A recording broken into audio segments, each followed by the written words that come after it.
So, hi. So this is just me making a rambling video, so to speak, about my favorite band, Bad Religion. And there's no real point to this, but I just came to think of a thing. I was at a Bad Religion show back in 2004 in Stockholm. They were out touring for the Empire Strikes First album, and I was just standing in line with this random guy. We were standing in line to buy merchandise, and I don't know why we got talking, but we were just talking like two guys in a line, and being pretty sure that both of us had the same musical taste and interest. So it's an easier way to start talking to random people. And well, he has said, I don't know if it was out of the blue, I just remember him saying that, I think this is Bad Religion's last tour, so, I don't know, that's what he said, basically. Maybe he said something more about it, but that's what I remember from it. And as I said, it was back in 2004, so that's about 14 years ago, and obviously he was wrong about it. I mean, Bad Religion went on to release 3 more studio albums so far. But what I came to think of was more the fact that, now they've been going on, for a really long time, since 1980, and I wouldn't say they've been doing it consecutively, or well, they have, because, Greg Graffin has always been in the band. Then various members have come and gone, especially after the second album, In the Unknown. Basically, the band dismantled, and basically Greg Graffin, I think Greg Hatson, even the guitarist, stayed along, and they played a couple of shows. They did shows around California, but most of the band left, and then I don't know how it came to be that they actually did the Back to the Unknown EP, and basically the band got together again. And then, as I understand it, Greg Graffin has asked the members, like in 86, 87, that, should we start playing again, or let's go back to the sound that we had before. Most of the guys left because they felt that the sound in the Unknown, which is basically a very progressive record with, keyboards or whatever, that wasn't really the sound of Bad Religion. So that's why they left. That's my understanding of it. And anyways, they got together, and in 1988 they released the album Suffer, which this year, 2018, marks their 30th anniversary of that album. And it turned out to be the most influential punk rock album, well, I wouldn't say ever, but maybe it's up there, top 5 of influential punk albums, because that album in itself essentially revived the whole punk scene, especially in the United States. And a lot of bands came along after that and had been going on before that, but the sound that they had on the album that was more melodic, it's still very hardcore and very punk rock, but there was very much melody to it. There were the screeching guitars, but still, as I said, there was melodies, and especially there were the 3-part harmonies on the backing vocals, and that had never been done on a punk album before. People had never heard it, and they liked it because it didn't really take away from the anger and the frustration that kids felt at that time in the United States, with all the TV evangelists and all the basically very Christian values that are still shoved down your throat in the United States in the 80s. And today still is, but so the harmonies and the more melodic sound of the Suffer album from Bad Religion didn't really, they combined the new melodic thinking with still that curiosity that had up till then and still today is punk rock. It's about the fact that you're angry about something. And the reason Bad Religion has sustained for so long is because they've had the songwriting to lie back on. A lot of people say, the music sounds the same. Well, but it sounds good. So what's the problem? And it doesn't sound the same. You can't really say that Suffer from 1988 sounds exactly the same as 2013's True North. there's a big gap and a big difference there. Same as if you listen to Bad Religion's first album and then to Suffer, where there's a span of about 8 years.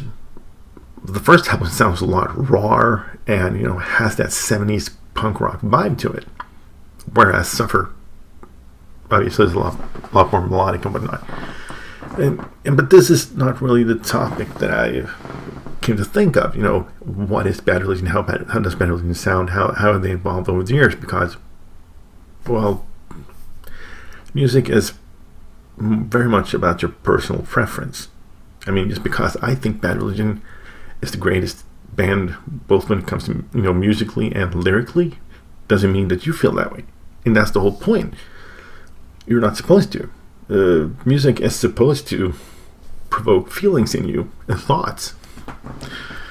And so even if you listen to something on radio that you really hate, that is still a reaction, and it's not necessarily bad. It's because you hear something on radio and go, oh, this is crap. Well, that still provoked that feeling in you, that thought in you. So it did something. That's more than you can say for the news that people don't really care about. But still, once again, off topic. This guy said back in 2004, I think this is Bad Religion's last tour. And I can think of that now because, it's been more than 5 years since Bad Religion released True North, which is a great album. And as far as we know, they're working on another album. And they've released 3 songs from that album. The Kids Are Alt-Right, The Profane Rights of Man, and My Sanity. And I really don't know if any of those songs are singles or whatever, because first off, I live in Sweden, and in Sweden, daytime radio, even those commercial channels, there are rock channels, and we can't really tune them in here where I live, but we had a couple before, and that was called Rock Classics, and they were doing, rock from, 70s up until, 90s, whatever. And songs that were classic rock songs, basically. And the only Bad Religion song that ever came on that, that channel was 21st Century Digital Boy. And it was a couple of times a week, and, as a Bad Religion fan, you are a punk rock fan in general. If you don't like The Offsprings and Green Day. I do like those bands, but if those aren't your house gods, not that much punk rock on radio. Never heard No Effects, never heard Pennywise, never heard Lagwagon, never heard Bad Religion, apart from 21st Century. So, we gotten used to that, and I gotten used to that. I don't really care. And I don't know if it's in some strange way makes me feel more special about, the bands that I like, because they are certainly not in the mainstream anymore. A lot of people said that punk rock was in the mainstream in the mid-90s. Well, in Sweden, as I said, Green Day, Offspring, they were in the mainstream. They were like the shit. And that went away, because as all music genres do, they go up and down in popularity, and in different degrees they are in the spotlight of the mainstream audience. But as I said, 5 years ago, Bad Religion released the album True North, and they released their Christmas album the same year. Apart from that, in 5 years, Bad Religion hasn't released an album. And that's what I'm thinking about, because if you look at Bad Religion's track record, let's say from Suffer, because that's, before that it was up and down and whatnot, and turmoil and here and there. From 1988 up until 2013, Bad Religion was consistently releasing new albums, every 2, maybe 3 years. And then that pattern started to change, around 2004 and 2007, when New Maps of Hell came out, and then there was a gap, between New Maps of Hell and The Descent of Man that came in 2011. And then we were back on track, like 2 years later, True North came out. So, but after that, it's been 5 years. And does this mean that Bad Religion as a band are, slowing down, thinking about, retiring? What are they thinking? None as far as I can see on different forums and whatnot, no one has actually ever asked anyone in the band. And the one guy in the band that is really, that talks to fans and, hangs out on, forums and whatnot is Jay Bentley. And as I understand it, at least I haven't seen it, no one has directly asked him. So now you've been on a basically 5-year hiatus. Not 5 years, because they've toured every year, but no albums have come out in 5 years. Are you guys thinking about, closing down shop, or are you planning to, keep it on going? Because I know from experience, Bad Religion, and in all the interviews they've done, be it Greg Graffin, Jay Bentley, Brian Baker, it doesn't really matter. They've always said that as long as they feel that they are relevant, and that their music is relevant and their lyrics are relevant, then they will keep going, because that is what motivates them. Not really what everybody thinks and what the media thinks and whatnot, because this question has been coming up since mid to late 90s in many interviews, because they've been going at it so long, and they're like one of the longest persisting punk bands around, or bands around, period. So that is a very common question, because that's one of the things that even reporters that don't really know about the band, when they're researching the band, prior to the interview, that's one of the things that pop out. They've been going on since 1980. Holy crap, that's a long time. So that's a very common question, and they've always answered in that manner. As long as we feel that we are relevant, and as long as the audience keeps coming to see us, because that is a ticket of our relevance. And looking at those statements, then sure, they'll be going on. But you got to remember, these guys aren't the youngest bunch around, and I don't really care about their age, because they're still putting out kick-ass songs. Like the Profane Rights of Man. I was like, oh, this is a really good song. Then I started looking into the lyrics, and it's just about the state of democracy worldwide right now, and it's like spot on in that sense that Bad Religion tends to come across pretty often, not always, not really, decently often. But the song Profane Rights of Man, that is a song that really nails it when it comes to the state of the world today, without throwing it in your face, because you got to read the lyrics, you got to think about what you're singing, and then it hits you. Holy crap. And it's that thing that keeps Bad Religion going. It keeps Bad Religion a very relevant band amongst people that know that something's wrong, and especially among intellectual people, as scholars and people that are into academia. Those are very into Bad Religion simply because they know what they're talking about. They're talking about things that are important. Let's pull out another example. The song Modern Day Catastrophist, or the song Too Much to Ask, for that matter, from the early 90s. Both of them are about the overexpending, the global warming, the problems that are right there at the forefront of people's thoughts today. These songs were written back in 91, 92, 93, and they stand out.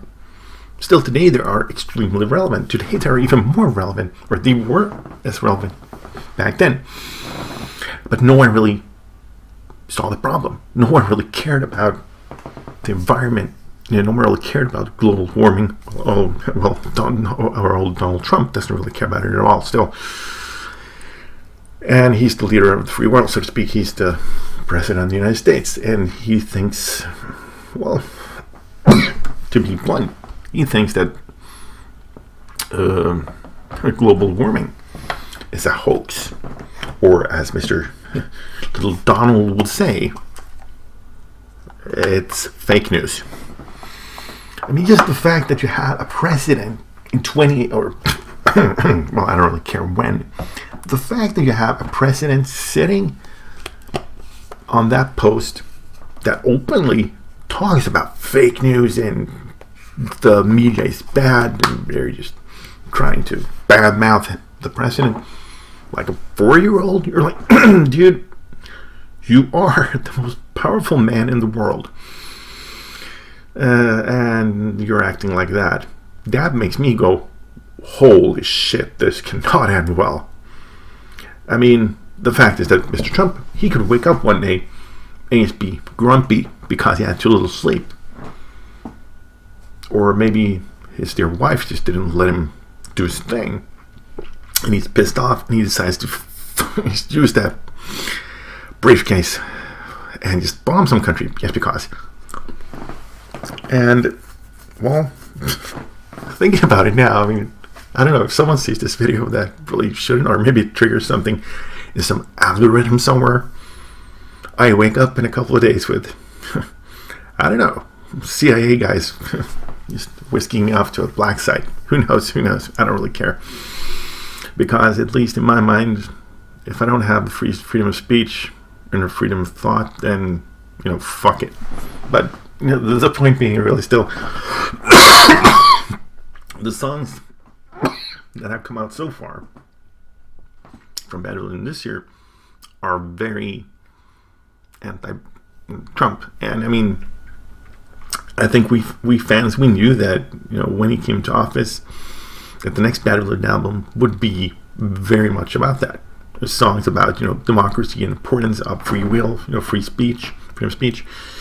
Just as the album I mentioned in the beginning from 2004, The Empire Strikes First, because that was an album, I wouldn't say it was about the Iraq War, but it was very heavily influenced by what was going on in the world at that time with, the invasion of different countries in the Middle East by the United States military or armed forces. And that influenced that album a lot with songs like Let Me War and, so on. So, yeah. So it wasn't really a shocker to people that, the songs that Bad Religion are putting out in 2018 are very much about the state of the world today, the right-wing movement actually gaining traction in the sense that, well, the mass murderer in Norway, Anders Breivik, his whole ideology is based on the fact that there will be a racial war between, Islam and the Western world. And, well, I wouldn't say he's right, that he got it right, but right now there's a lot of shit going on. You got your terrorist attacks in Paris, you got your terrorist attacks here and there, and then you have a growing right-wing movement, extreme right-wing movement that today can pretty much say a lot more openly what they think about people of other ethnicities than they could maybe even 5, especially 10, 15, 20 years ago. And that's just the state of the world. But I'm going to try to keep this video under 20 minutes, so I don't know. I just hope Bad Religion keeps going as a band and that they put out a new album soon, like preferably like spring next year. Go out touring on it and really keep doing what they do best, because they're a really great band and their input and ideas are more relevant than ever right now when it comes to politics around the world, the way people look at things these days, the problems we have with the global warming, and we're basically destroying our world. Bad Religion has a place with their thought-provoking music now more than ever. And I hopefully Jay Bentley or anyone in the band sees this ranting video, because I know that I'm not alone in thinking that Bad Religion is more relevant today than they have ever been. Not that they've never been relevant before, but today they are very much needed to be a counterbalance and basically say things that really make sense, because today a lot of things in the world don't really make sense, according to me. But so that's me for right now, and we'll see you around when I see you around. Bye for now.